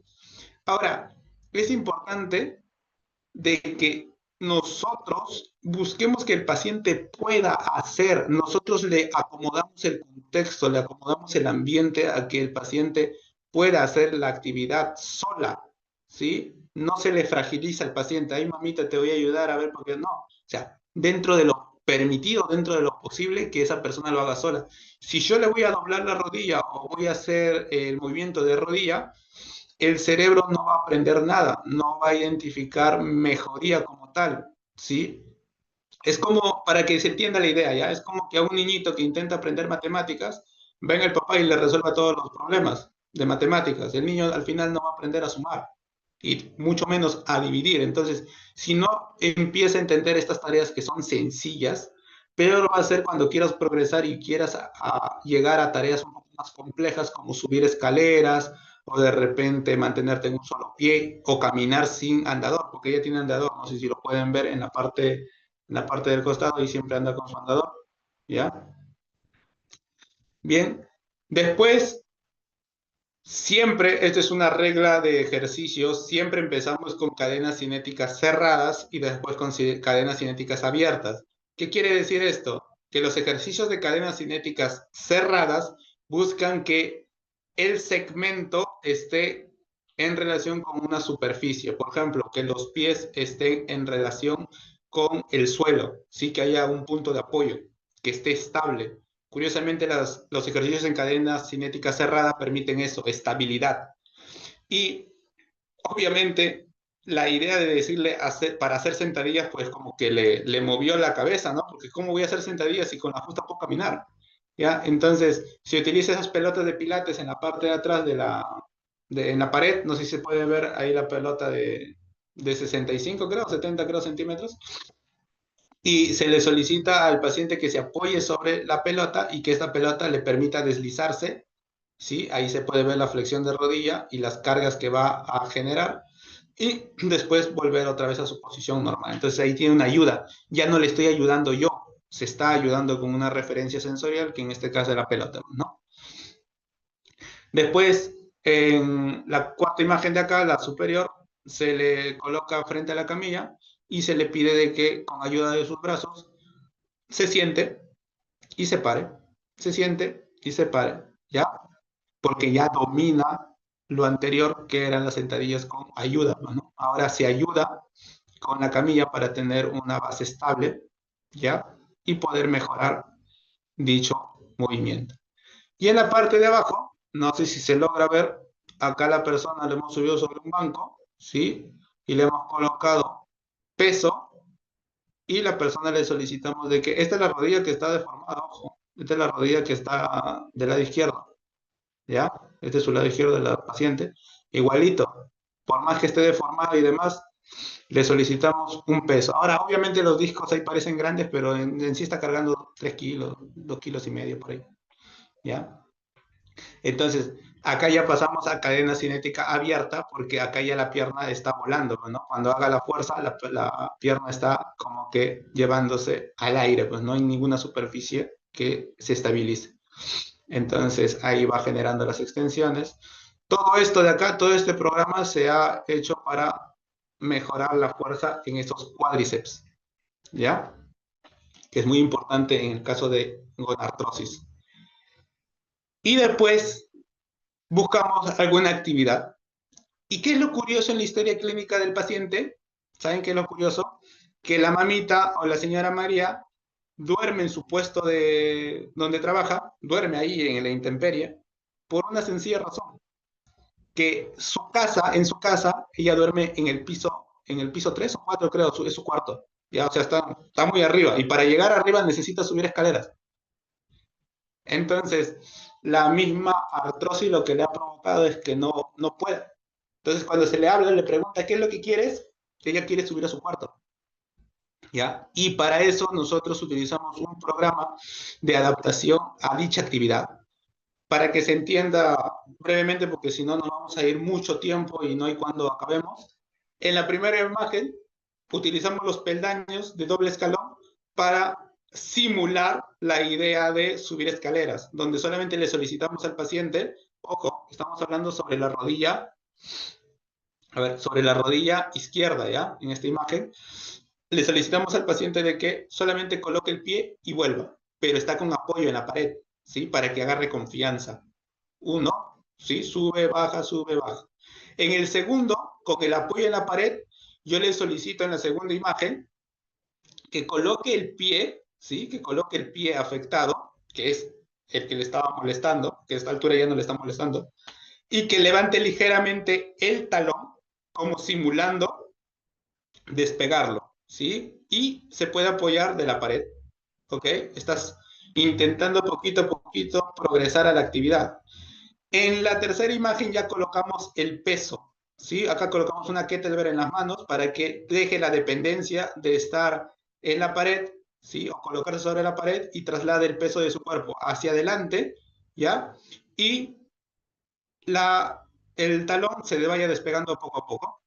Y en la cuarta fase ya le solicitamos al paciente que vaya colocando el peso de la pierna sana para que perciba que puede hacerlo, ¿sí? Y que suelte la pared para que tenga el equilibrio o la estabilidad y suba. Y obviamente ir prolongando hacia la misma lógica del lado contrario, ¿ya? Entonces, ¿me interesó en algún punto ponerlo en la camilla? No. ¿Me interesó a algún punto obsesionarme con su dolor?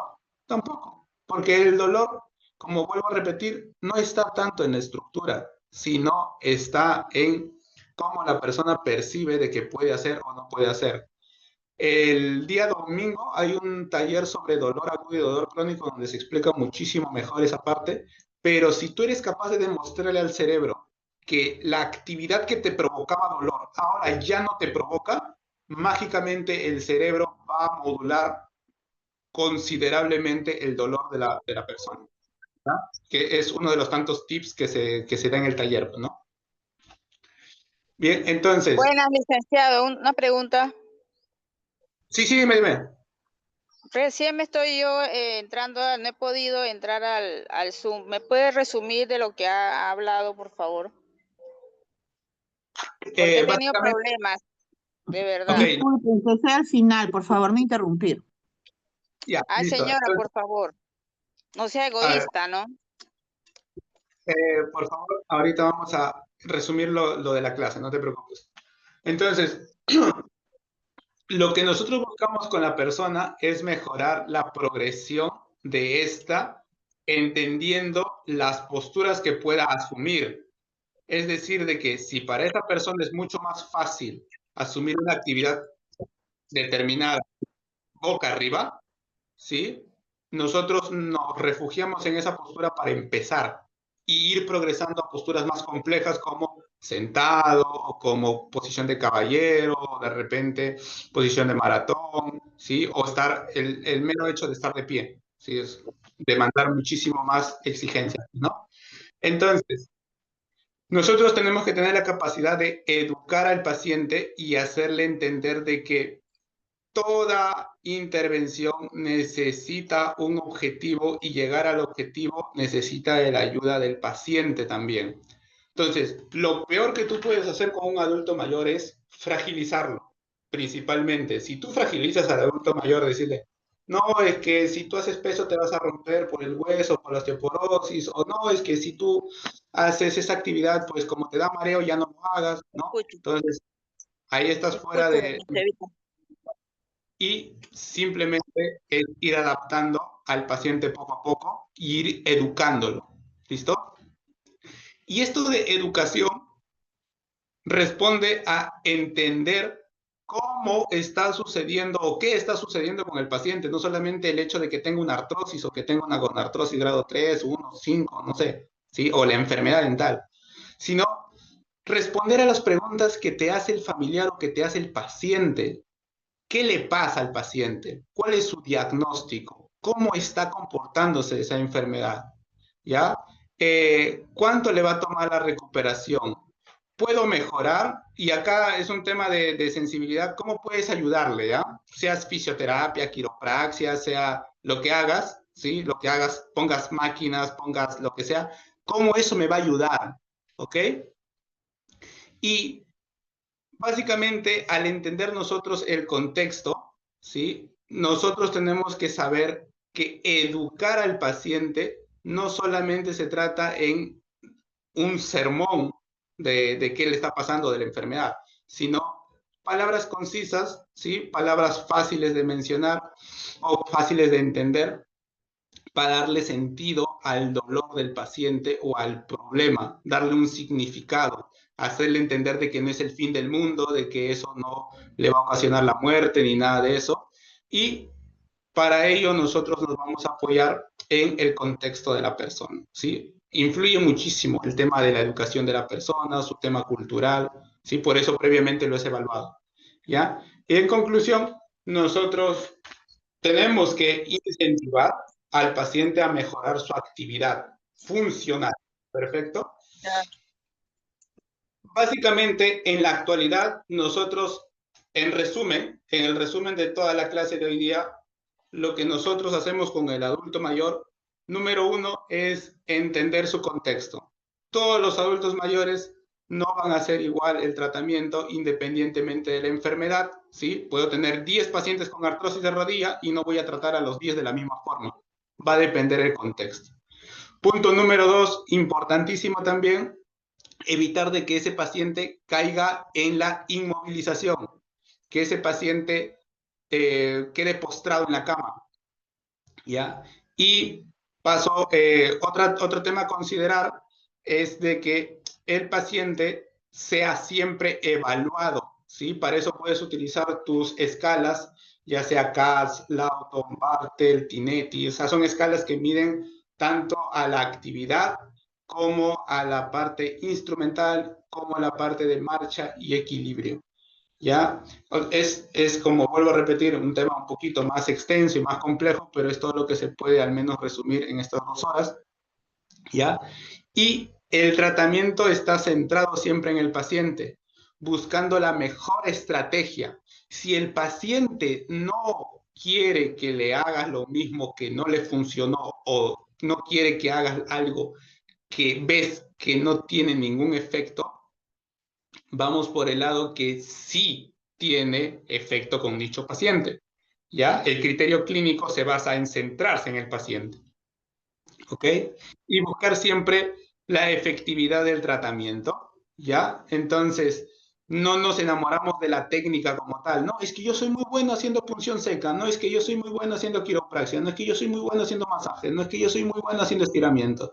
Eso da igual en un paciente. Lo importante es utilizar lo que el paciente necesita, lo que el paciente solicita o lo que el paciente eh, se considera para su mejoría. ¿Ya? En ese sentido, un poquito menos de egocentrismo o un poquito menos de esa parte de no escuchar al paciente, ¿ya? Escuchen al paciente, sientan sus necesidades, involúcrense un poquito más, que esta parte es muy hermosa, muy bonita para poder entender cómo mejorar al paciente. Tú no vas a curar la enfermedad, no la vas a curar, hagas lo que hagas. Curo artrosis, no vas a curar. Lo único que se acerca a la cura es la misma operación, porque obviamente reemplazas el segmento que ha sido dañado y lo pasas, ¿no? Tú lo que haces es devolver la función, ¿sí? Que el paciente, por más eh, que el paciente, por más que él tenga una condición muy crítica, tenga la capacidad o tenga la facilidad para que nosotros podamos ayudar a devolverle funciones tan básicas como bañarse, comer, caminar, de repente usar el inodoro, ¿sí? O sea, temas muy sencillos, ir devolviéndoselo poco a poco, ¿sí? Entonces, el trabajo está siempre resumido hacia un objetivo. Entender la enfermedad es muy importante, pero más importante es entender al paciente. Listo, ahí Rosa que ha pintado un verdecito por ahí, pero bueno, parte de. Listo, chicos. Entonces, Una pregunta, licenciado, por favor. sí, dime. Yo tengo una pacientita que ella no tiene mucho equilibrio para caminar. O sea, yo estoy trabajando con ella ejercicios y las caminatas y todo eso, pero la motivo sobre todo, como usted dice que hay que motivar, ¿no? A la paciente y también tiene un problema en el bracito. También le hago ejercicios y bueno, le subo el brazo hasta el rango donde ella puede subir y le trabajo el brazo, les hago ejercicio, porque yo estudié un poco de fisioterapia en otro lado y tengo unos entendimientos, pero o sea, lo básico, como usted dice, motivarla, ¿no? Al paciente.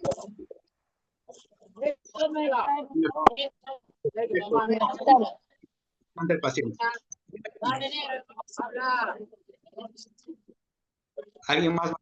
Allá. O pueden dejar sus preguntas por el chat. Sí, curiosamente, lo que nosotros hacemos es comprometernos con el paciente para que él también pueda colaborar o mejorar su condición y generar, pues, ¿no? un apoyo, ya que solamente vas a estar, pues, 1 hora o 20 máximo con el paciente. Lo que hace todo el resto del día va a depender del apoyo de los familiares y del mismo también. Entonces, involucrar al paciente en actividades muy sencillas, ¿sí? Si de repente a la persona le cuesta agachar, ¿por qué le está costando agacharse?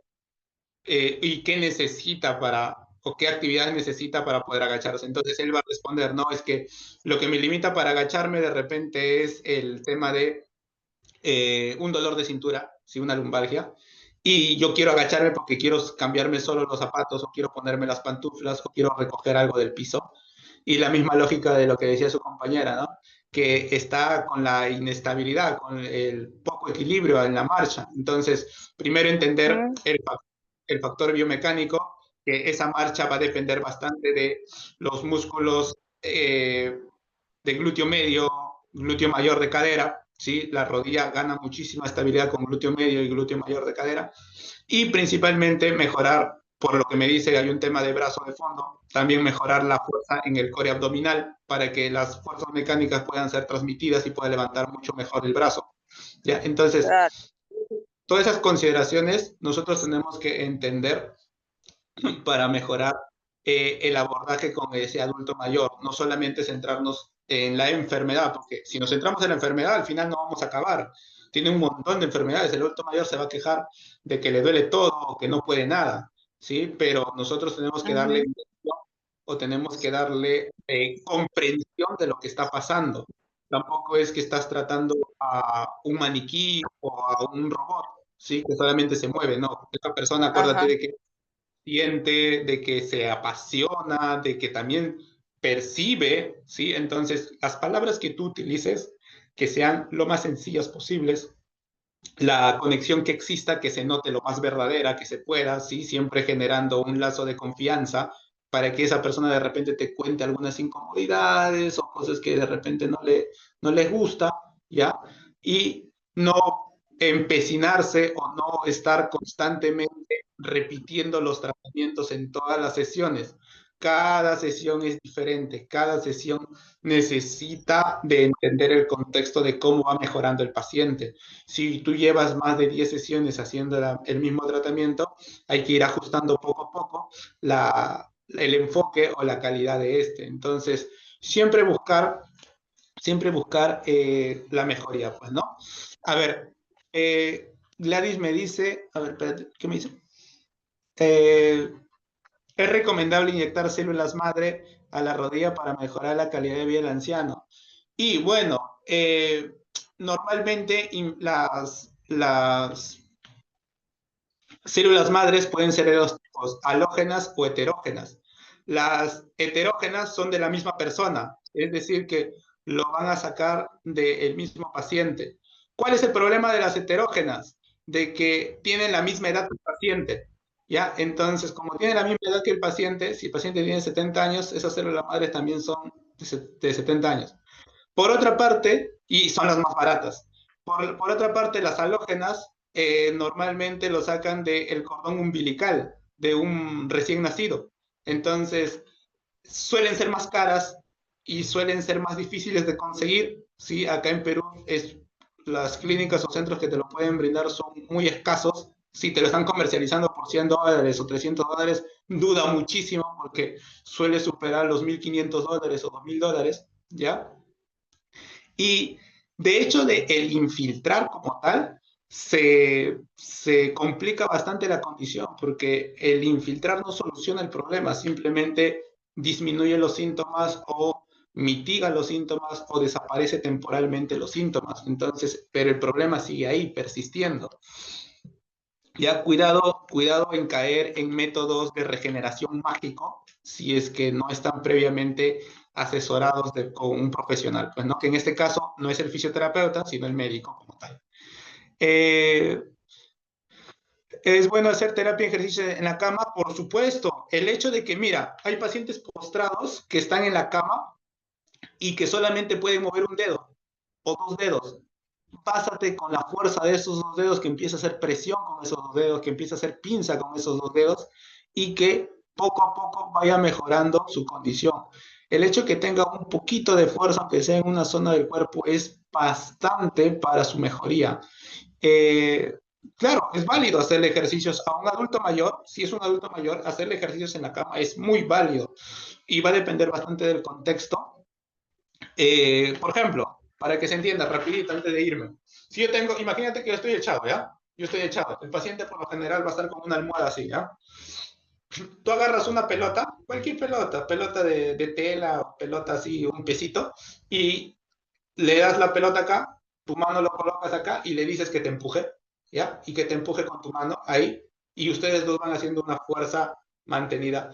Esa fuerza se transmite a través de los músculos y ya está empezando a generar reacciones de enderezamiento o reacciones de fuerza a nivel del tronco, ¿sí? O puedes, si es que es más funcional, que agarre dos pelotas y presione, ¿sí? Con sus manos, presione y ustedes le hacen resistencia para que se quede ahí. Entonces va a generar mayor contracción por parte de los músculos del core y curiosamente eso es lo que necesitas para que esté estable, pues, ¿no? Para que se pueda sentar derecho o al menos no se caiga.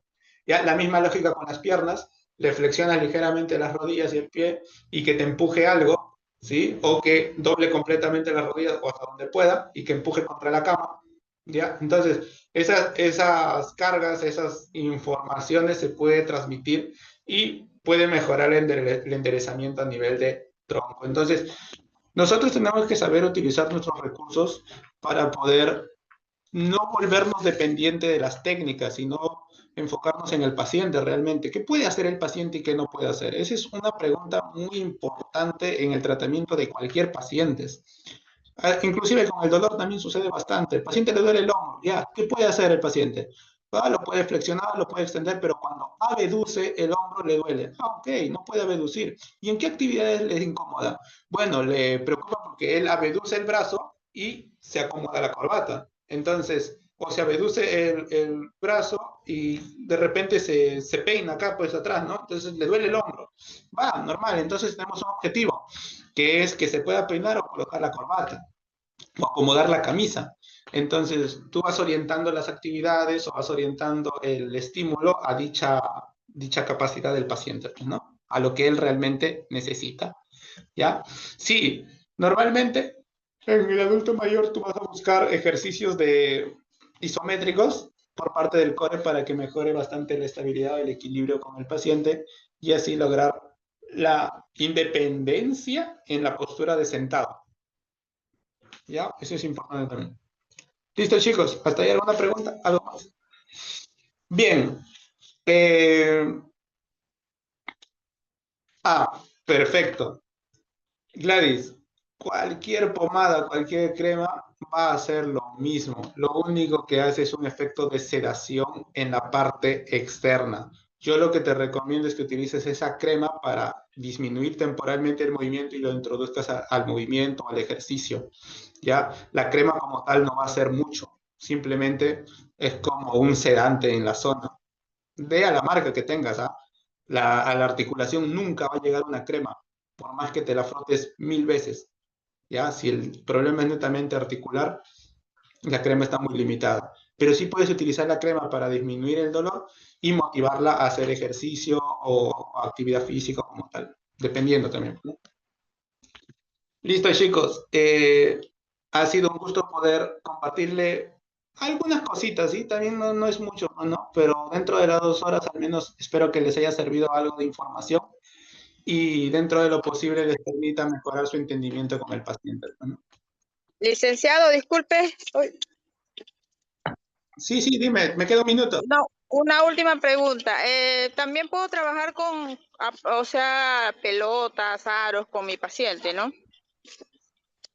Claro, claro, o sea, tú utilizas Todo es herramientas, válido, ¿no?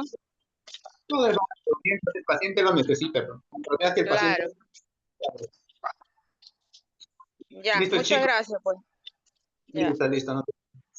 Bien, gracias. chicos, entonces, Una consulta, licenciado. Cuando uno trabaja con varios adultos mayores, ¿qué tipo de terapia es recomendable, por favor? ¿hablas de grupales? ¿Hablas de grupales, varios pacientes a la vez? Sí, Ah, sí, varios adultos mayores, Uy, ¿qué han grupal. hecho con su...? básicamente, Buena. el dolor, si es un tema de dolor, te recomiendo el método Ah, me Feldenkrais, han que es venido, claro. utilización Sí, pasiva. la Iris y la chica que no encontraba, se había perdido. Por favor, su audio. Y apoyarse de la terapia ocupacional para poder generar un rasgo entre Recién ahí todos pues, me he puesto a comprar. dinámica. Bien, ahí hay como 3 métodos que mencioné para mejorar bastante en terapias grupales, que también tengo videos de adultos mayores para que lo puedan ver, pero se nos escapa ya el tiempo, ¿sí? Estamos hasta las 12. Bien, chicos, entonces ya de acá ustedes van a recibir algunos que vayan tramitando su certificado, lo piden, y conmigo es hasta otra oportunidad. Espero que les haya gustado, pásenla bonito y tengan un buen fin de semana. Listo, nos vemos. Gracias, profesor, muchas gracias. Estuvo excelente.